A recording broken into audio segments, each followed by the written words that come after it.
Bonsoir mes soeurs. Bonsoir mes frères. Baissons la tête, prions. Tendre Père, tu nous aimes. Tu nous as toujours aimés. Et bien plus, tu nous as aimés avant la fondation du monde.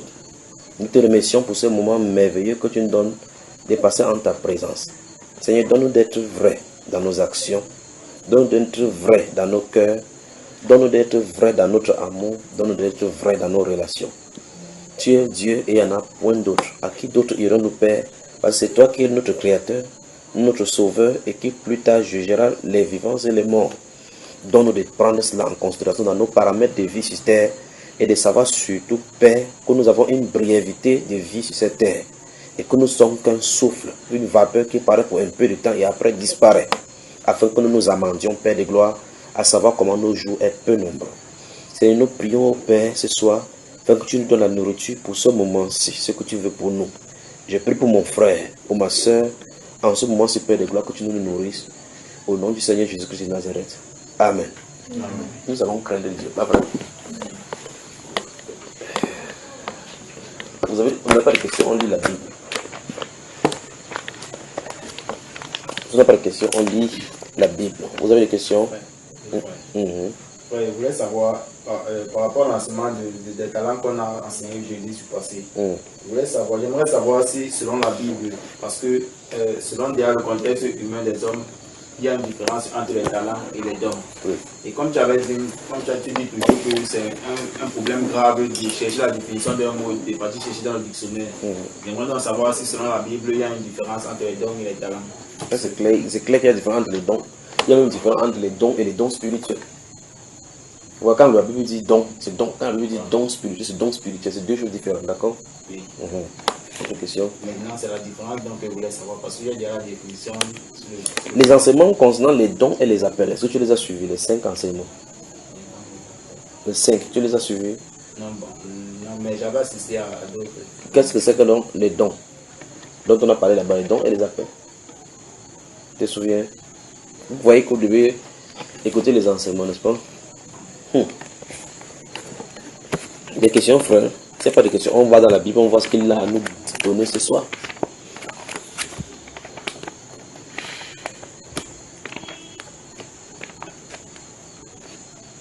On peut aller maintenant, on peut commencer. Prenez la Bible, prenez les notes, prenez, merci Père.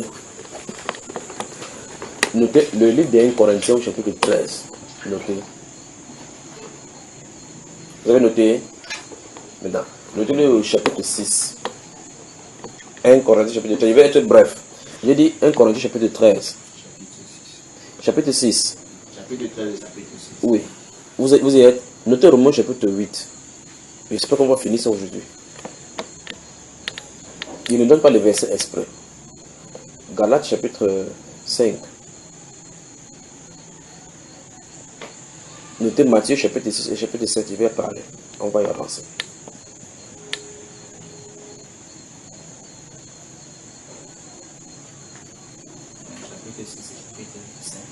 Matthieu chapitre 6 et chapitre 5. Tout le monde dit, hein? Voilà. Maintenant, on va toucher un sujet.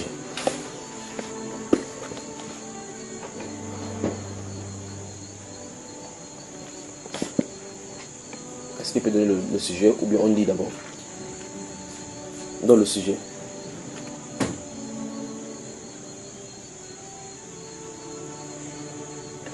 Il va toucher un temps soit peu. Jugeons-nous nous-mêmes. Je vais parler de cela. Jugeons-nous nous-mêmes. Voilà. Ce style de jugement, c'est, vous savez, lorsque vous voulez vous habiller pour sortir, vous savez que vous vous jugez d'abord. Vous jugez si c'est convenable que vous vous habillez avec telle chemise, tel pantalon. Pour les hommes, et si tel foulard casse la couleur avec le sac pour telle ou telle femme, n'est-ce pas, mes soeurs? Vous ne portez pas tout juste le bleu, vous mettez sur le rouge et autres là-bas. Vous vous examinez. Puis vous allez dans le miroir pour savoir si ça se passe, n'est-ce pas? C'est ainsi doit être notre vie. Parce que normalement, dans toute la vie, vous l'admettez ou non, dans toute notre vie quotidienne, nous nous jugeons. Nous examinons ce qui est bien. Vous faites le choix. Quand vous allez au marché, il y a des gens qui sont alignés, qui vendent telle chose, vous voulez acheter des choses. Vous examinez. C'est pour ça que vous êtes devant celle qui vend. Vous regardez, vous prenez la tomate, vous vérifiez, vous laissez. Généralement, vous quittez la personne, vous allez dans une autre personne, n'est-ce pas? Quand vous allez regarder la qualité du prix, vous voulez acheter un frigo ou n'importe quoi, vous regardez ici, c'est combien? 130 000.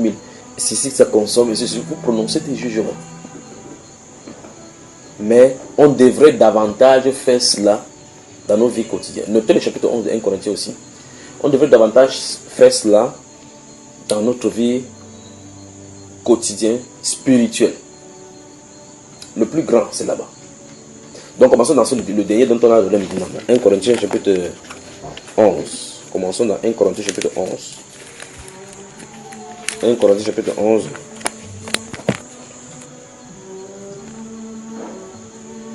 Regarde 1 Corinthiens chapitre 11.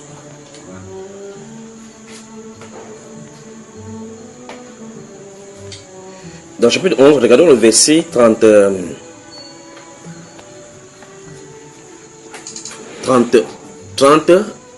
à 32. Vous y êtes? Nous sommes dans 1 Corinthiens chapitre 11, verset 30 à 32. La Bible déclare: c'est pour cela qu'il y a parmi vous beaucoup d'infirmes et de malades, et qu'un grand nombre sont morts. Vous voyez? Tout le monde y est? Amen. C'est pour cela qu'il y a parmi vous beaucoup d'infirmes et de malades, et qu'un grand nombre sont morts. Puis il dit, verset 31, si nous nous jugions nous-mêmes, nous ne serons pas jugés.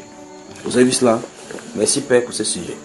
La Bible nous demande ici dans le livre de 1 Corinthiens chapitre 11 verset 32, et en nous signifiant que si nous nous jugions nous-mêmes, nous ne serons plus quoi? Nous ne serons pas jugés. Mais quand nous sommes jugés, écoutez très attentivement, nous sommes châtiés par le Seigneur afin que nous ne soyons pas condamnés avec le monde. Donc il y a un style de jugement que le Seigneur s'attend à ce que les croyants puissent le faire pour eux-mêmes. Maintenant, il y a un problème. Le jugement n'est pas fait avec n'importe quel standard. Le jugement dont on parle, ça va être le standard avec la parole de notre Seigneur. C'est-à-dire, si vous vous jugez, et vous jugez selon votre standard, par exemple, je prends un exemple simple. Un homme qui est marié et qui a envie de toucher à notre femme, il touche les cuisses de notre femme chaque fois. Il dit que non, pour lui, il ne trouve pas ça comme étant péché. S'il dit comme ça, il va se contenter dans le péché sans se rendre compte que c'est le péché. Ou mieux, en voulant tuer sa conscience que ce n'est pas le péché. C'est pas ce que vous saisissez. Et là, dans ce cas-là, il a donné un faux jugement parce que le standard n'est pas lui. C'est pas ce que vous comprenez. Parce que la Bible appelle cela impurité. Maintenant, s'il veut être jugé, il veut juger avec son standard. C'est ce qui va arriver. Il va arriver à vivre dans le péché et à se laisser séduire et endurci dans le péché. Nous sommes d'accord? Maintenant, s'il veut juger avec la parole du Seigneur, voici normalement ce qu'il va faire. Il va dire, ok, maintenant, ce que je fais sur la cuisse de cette femme-ci, supposons que ma femme soit là et qu'un autre fait sur sa cuisse, serais-je content?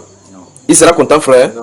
Maintenant, s'il n'est pas content, ça suppose que ça c'est mal, pas vrai? Amen. Parce que ce qu'il a de faire, il n'aimerait pas qu'on fasse pour lui. Un verset biblique vient de l'attraper. Ne fais pas à ton prochain ce qu'on n'aimerait pas qu'on te fasse. Deuxième chose, si son épouse est là, est-ce qu'il fera ces choses? Non. Ça veut dire qu'il y a quelque chose de caché. Parce que si il te salue comme ça, bonjour mon frère, bonjour. Et que ton épouse est là, il voit, si il salue comme ça, quand ton épouse est quand je ne parle, il n'y a pas de problème. Ça suppose que l'acte ne pose pas de problème. Mais lorsqu'il y a ton épouse et que je ne parviens pas à faire ce que je dois faire avec toi, il y a le jugement n'est pas effectivement le standard de Dieu. On se comprend? Parce que la Bible déclare que ce qui est dans la lumière, on l'amène dans la lumière, et exposé à la lumière, ce qui est de la vérité. Mais quand quelque chose commence à être cachetière, il y a un problème. C'est pas ce que vous comprenez. C'est pour ça qu'il dit que si donc nous nous jugeons nous-mêmes, nous ne serons pas jugés. Et il dit que lorsque nous sommes jugés de cette façon-là, nous sommes châtiés par le Seigneur. Parce que nous passons directement sur les châtiments du Seigneur, le brisement du cœur. Et quand on est brisé de cette façon-ci, la Bible déclare que Dieu le fait exactement pour notre bien, afin que nous ne soyons pas condamnés avec le monde. Parce que il veut dire, ces genre d'actes-là, si on te voit ça, on voit ça dans le monde, sache que si on condamne le monde, tu seras condamné. Pour quelqu'un dit, si tu fais quelque chose, que le monde fait, alors tu seras condamné avec lui. Mais comme le Seigneur t'aime et tu es son fils, il ne veut pas que tu sois condamné avec le monde. Donc il faut régler ton propre problème. Amen. Vous suivez? Donc c'est ce sujet-ci dont nous allons voir. Je ne sais pas si le Seigneur permettra qu'on en finisse maintenant. Maintenant, regardez ce qui se passe ici. Les Corinthiens, c'est pour ça que vous devez rendre grâce. Nous devons rendre grâce à Dieu du fait que ces personnes, remarquez que Dieu a laissé les personnes mourir. laisser les personnes handicapées pour nous donner l'éducation afin que nous ne mourions pas, que nous ne soyons pas handicapés. Il a permis que des êtres humains meurent pour qu'on écrive cela, pour qu'on nous donne les exemples. Donc il nous aime véritablement. Je ne sais pas si vous saisissez. C'est-à-dire que Dieu a permis, dans l'église naissante, que les gens, pour eux encore, on pouvait encore beaucoup tolérer, frère, parce qu'ils n'avaient pas l'écriture.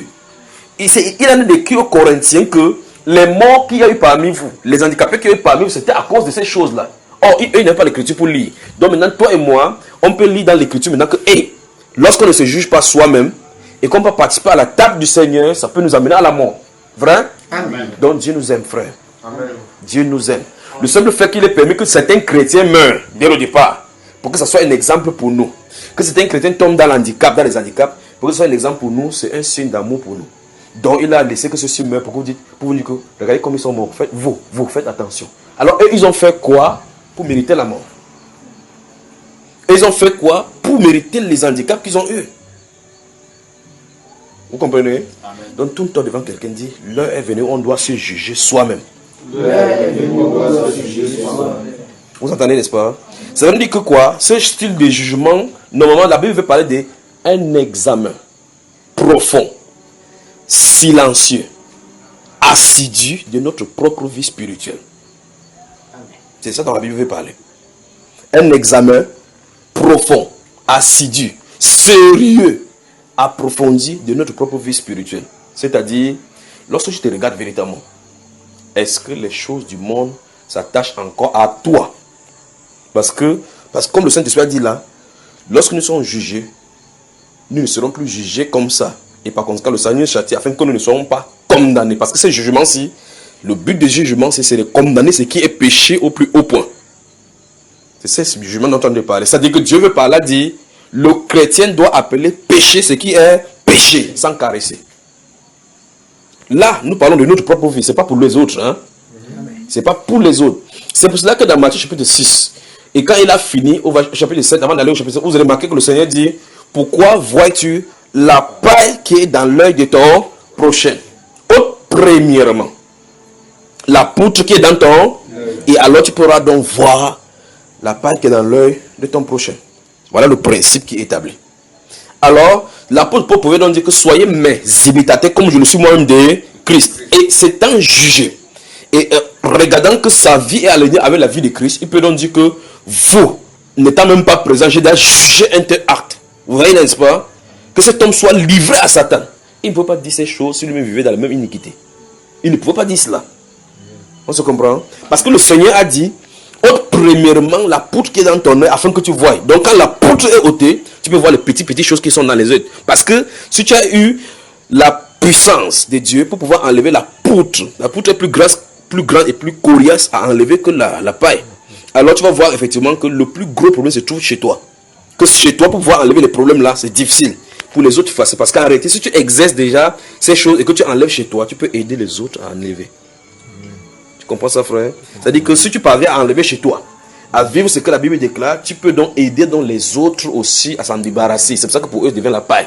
Tu as d'ailleurs eu l'expérience dans ta propre vie. Tourne-toi, regarde quelqu'un dit, jugeons-nous nous-mêmes. Jugeons-nous nous-mêmes. Tu comprends là? Je peux continuer, frère. Donc dans ce 1 Corinthiens chapitre 11, nous voyons effectivement l'importance de ces jugements. L'importance du jugement vient au niveau où vous pouvez vivre votre vie chrétienne n'importe comment.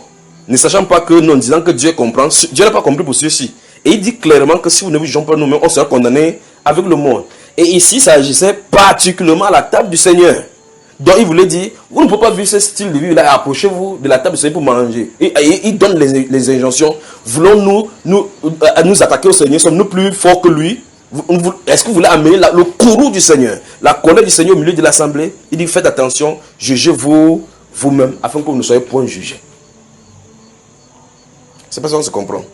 Voilà pourquoi vous voyez dans les enseignements, il disait effectivement que normalement, si vous voulez voir le sens chrétien du thème, le profond chrétien du thème, vous allez voir effectivement que personne n'a le droit d'aller prêcher à un autre sans avoir encore sa vie conditionnée par le Seigneur. Tu vas aller enlever, dire à quelqu'un dans le monde que quitte la si c'est que la fornication n'est pas bien, toi-même tu te masturbes. Vous devez dire ça, frère. Parce que la personne qui comme dans la masturbation, comme dans la fornication, toi tu n'es pas encore libre. La Bible déclare dans 2 Pierre chapitre 2, verset 19 à 22, il dit qu'ils promettent la liberté alors qu'ils sont eux-mêmes captifs.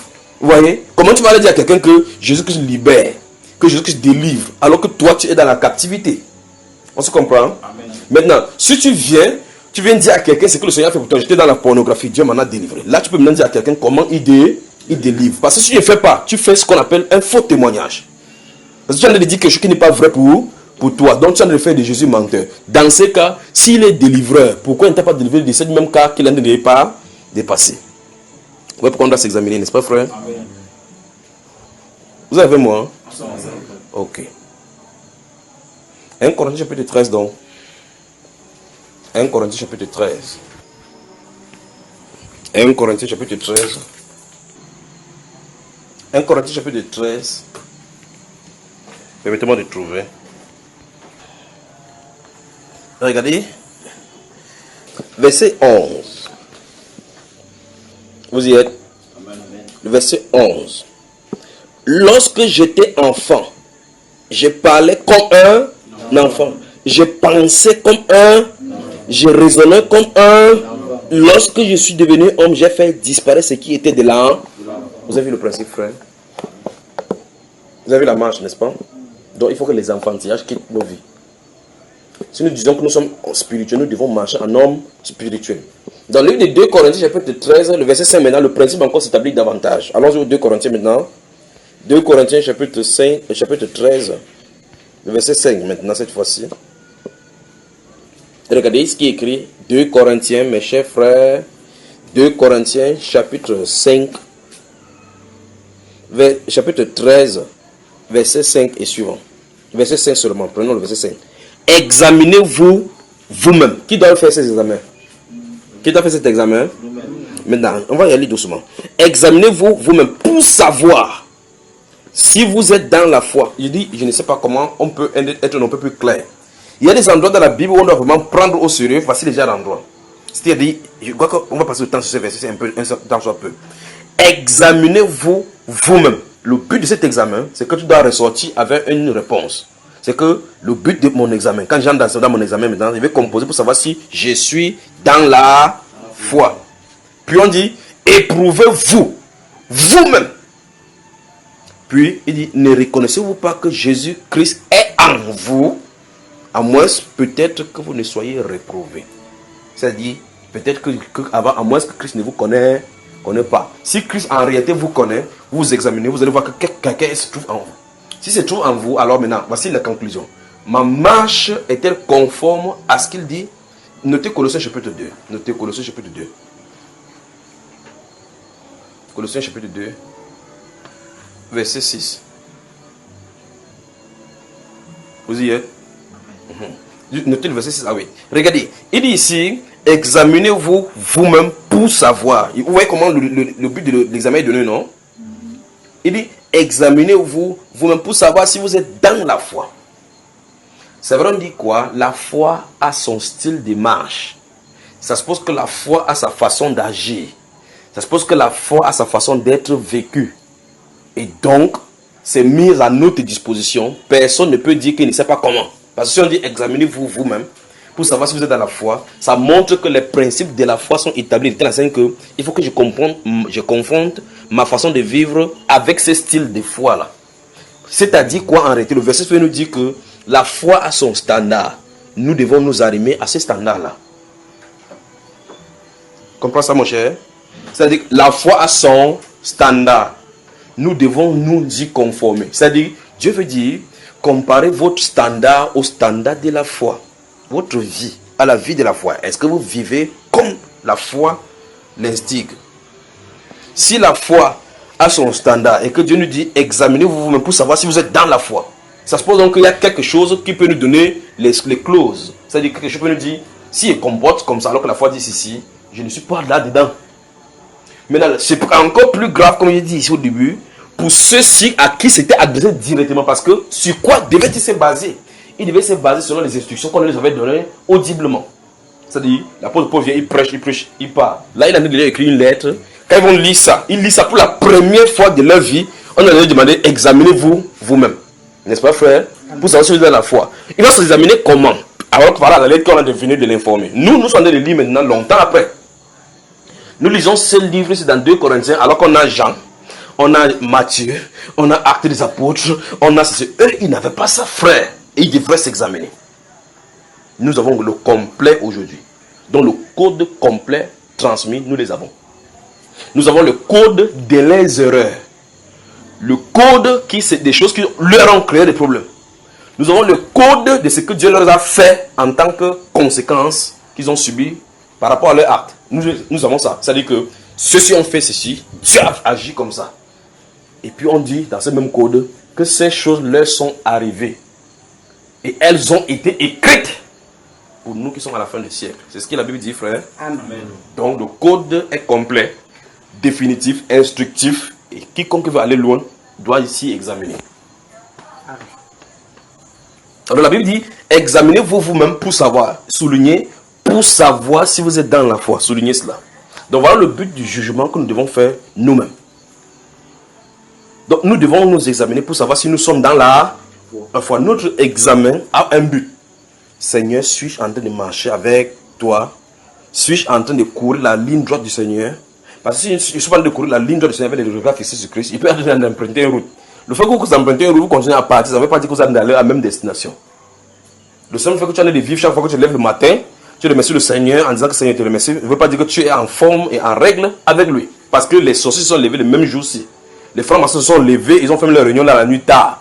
Fait le plan machiavélique, fait le plan de nouvel ordre mondial, ils se sont levés pour continuer encore le projet. Leurs enfants sont nés, sa femme est tombée enceinte, alors que certaines femmes de chrétiennes ne peuvent pas tomber enceinte. Donc, ce n'est pas sur la base des choses qui nous arrivent quotidiennement que nous devons baser notre jugement. C'est pas ça.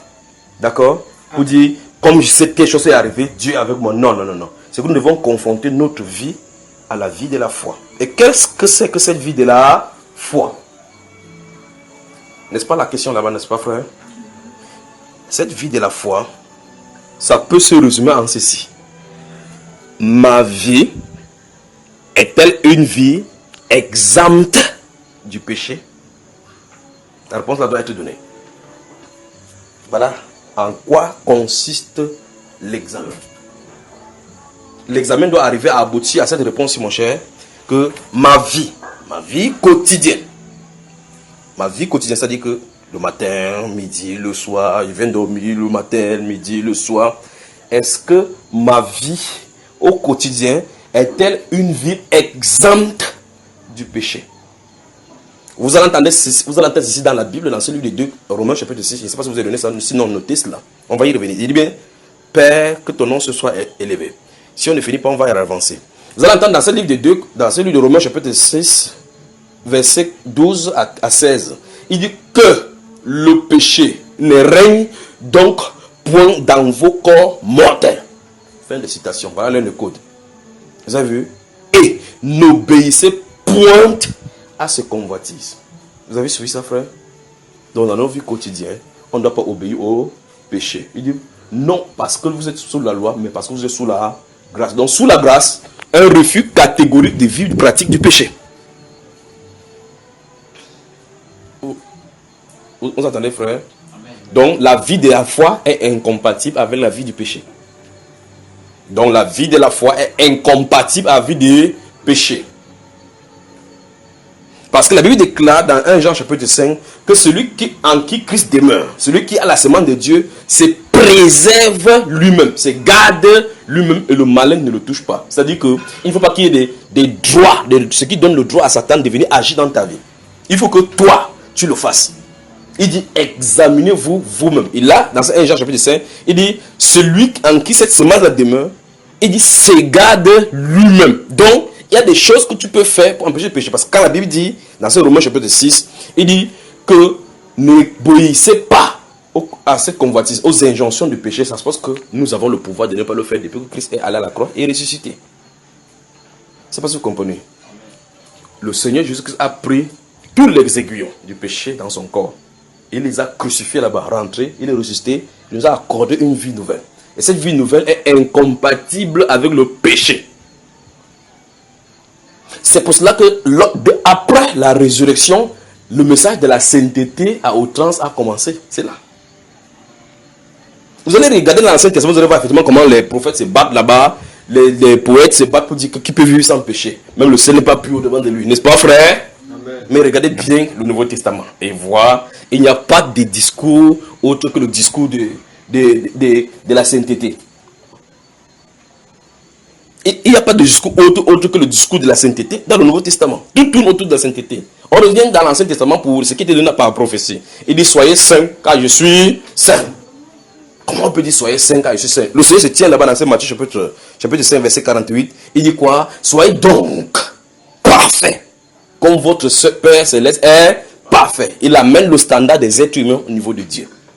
Comment il peut donner à des êtres humains normaux, mortels, d'être parfaits comme le Père? C'est Jésus qui, si c'est un apôtre qui avait dit, on pouvait dire que peut-être il a mal compris le Saint-Esprit. Mais c'est Jésus en personne se tient là, il ouvre ça de sa bouche. Pas vrai, frère? Soyez donc parfaits comme le Père Céleste est parfait. Donc le niveau de sainteté n'est pas que non, j'ai arrêté de pécher, mais il y a chacun a son propre péché, le péché mignon. Ça ne se trouve pas dans le royaume de Dieu. Le royaume de Dieu dit clairement ceci, ne vous y trompez pas. Ni les impudiques, ni les injustes, ni les impurs, ni les idolâtres, ni les enchants, ni les idolâtres, ni les affamés, n'hériteront point le royaume de Dieu. C'est pas ça, frère? Puis il dit, et c'est là ce que vous étiez, quelques-uns d'entre vous, dans 1 Corinthiens chapitre 6, verset 9 à 11. Il dit, mais vous avez été lavés, mais vous avez été purifiés. Une œuvre s'est produite dans les gens qui vivaient ainsi. C'est pas ça, mon cher. Il dit, une œuvre s'est produite dans la vie des personnes qui vivaient dans l'infamie. Donc, il y avait les homosexuels au milieu de l'église de Corinthe, rachetés par le sang du Seigneur Jésus. Il y en avait. Donc, il dit, ils avaient été purifiés. Donc, ça veut dire que l'acte d'homosexualité a été effacé. Il dit qu'on ne se trompe pas.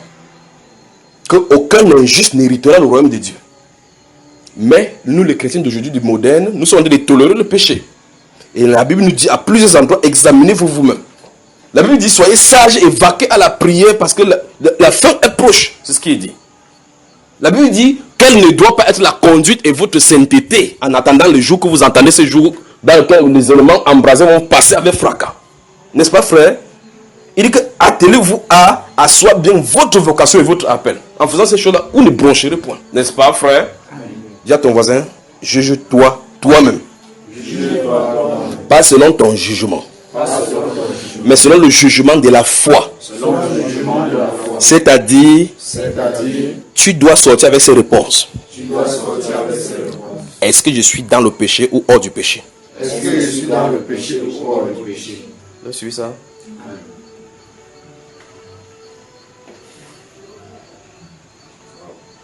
Tout est dans la Bible, tout. Pour qu'on vive une vie sainte, irréprochable.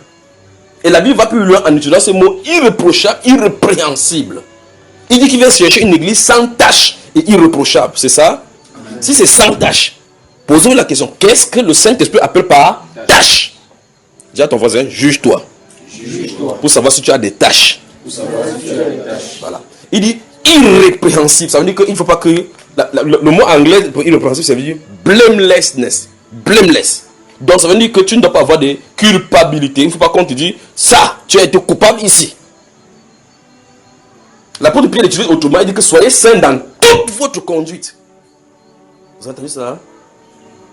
Il n'a pas dit dans votre vie, il dit soyez saints dans toute votre conduite. C'est-à-dire, avant de me comporter n'importe quoi, n'importe quel domaine, je poserai la question, si Christ avait été ici, approuverait-il mon acte? Comprenez, frère? Amen. Jugeons-nous nous-mêmes. Jugeons-nous nous-mêmes. Passons nos vies dès ce soir au crible de la parole. Méditons doucement. Posons-nous la question fatidique. Suis-je dans le péché ou hors du péché? Dans la deuxième partie, on va continuer. Que Dieu vous bénisse. Amen. Bonne soirée.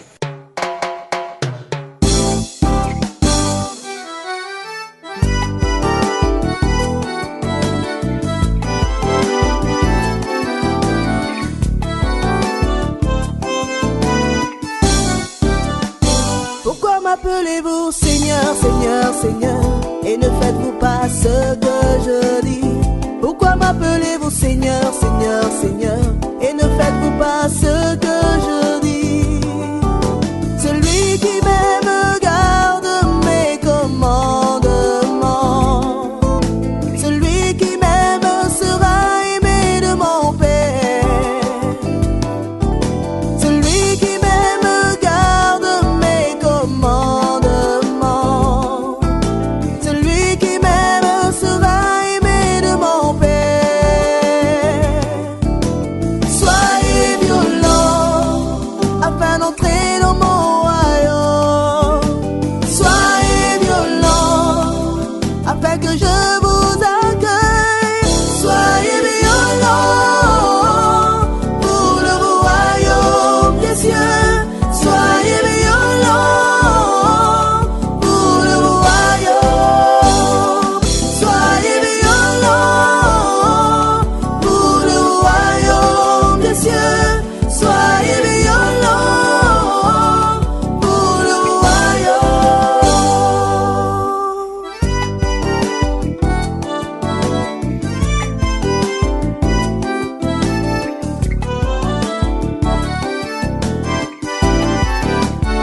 de ceux qui écoutent la parole sans la mettre en pratique. Ne soyez pas de ceux qui écoutent la parole sans la mettre en pratique.